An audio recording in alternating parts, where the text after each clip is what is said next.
What is a meandering river? Meandering rivers are one of the most dynamic fluvial processes on the Earth's surface.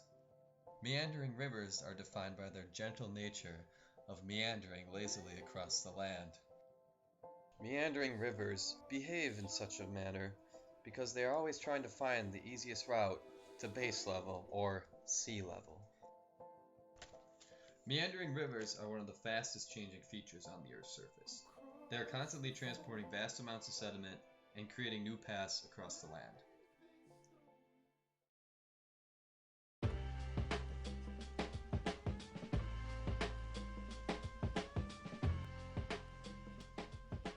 What do the cities of London, Belfast, Eau Claire, and even Cairo, Egypt all have in common? Well, I'm going to tell you what. Meandering rivers.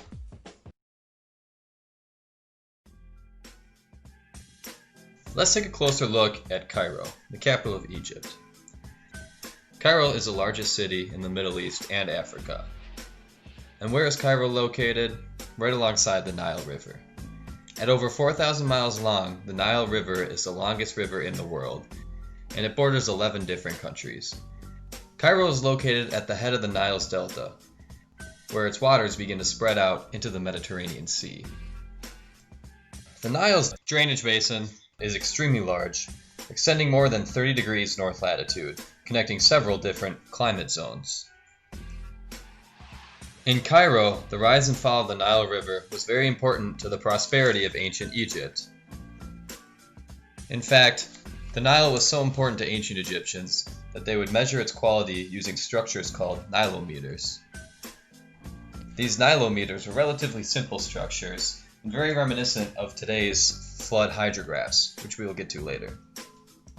And it is because of these nilographs that scientists today are able to go back and look at the Nile's discharge levels from 622 AD and find the connection between the Nile River's behavior and the warm period in Europe. So is it a coincidence that Africa's largest city is built alongside a meandering river? We don't think so. Because of the Nile, human life was able to thrive and prosper in an otherwise barren and desolate landscape.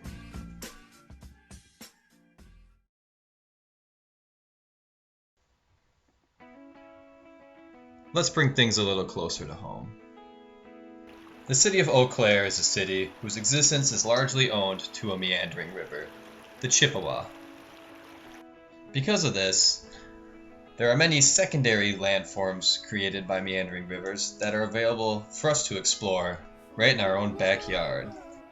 Many of these features are formed when the river is at peak discharge or in the spring when runoff from the land and snow melt all runs in the river and causes it to rise up to its highest possible levels. These levels are measured by stream gauges and then are plugged into a flood hydrograph. Flood hydrographs are used by the National Weather Service to predict and monitor flood levels.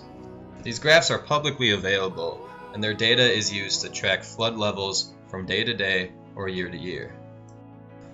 One of the most prominent landforms created by meandering rivers are oxbow lakes. Oxbow lakes are formed when a meander in the river becomes so intense that the river breaks through the land, leaving behind a U-shaped body of water. This body of water then becomes cut off from the original river, and a lake is formed.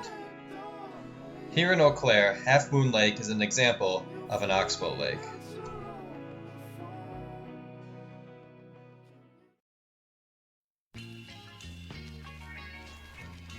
Sinuosity is how hard a river curves as it moves across the land. The more a river curves, the more sinuous it is. A river's sinuosity is a specific numerical value assigned to it based on an equation. This equation is channel length divided by valley length. Channel length is the length between 2 points along the bed of the river. Valley length is the length of a straight line between those 2 points. For example, a perfectly straight river would have no difference in valley or channel length. The distance between the 2 points would be the same either way. A perfectly straight river would have a sinuosity value of 1. The curvier a river gets, the greater the value between these two numbers. Therefore, a meandering river is going to be a river with a high sinuosity. A sinuosity equal or greater than 1.5, to be exact. Recent studies have shown that fractal geometry can be used to estimate channel sinuosities from paleocurrent data. By using a magnified view of any small section of our naturally occurring channel that is sinuous in shape, scientists are able to use fractal patterns to predict where that channel will meander to next, or where it has meandered from in the past. Scientists can use this process to model bedform migration paths. Remember when we talked about oxbow lakes? In 1992, a scientist by the name of LaRue determined the maximum sinuosity of a meandering river to be 5.24 before it started forming oxbow lakes.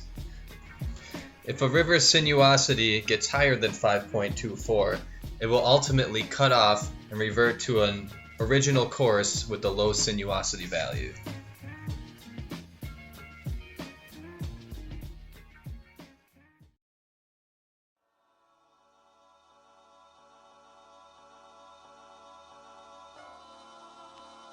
What sets meandering rivers apart from other geomorphic agents is the amount of change that they can cause to the landscape in such a short amount of time.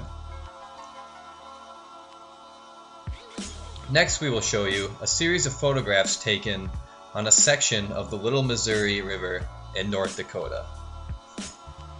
As you will see, in less than 10 years, a mere blink on the geomorphic timescale, an oxbow lake being formed. This is an entire lake being created in less than 10 years. So sit back and enjoy the show.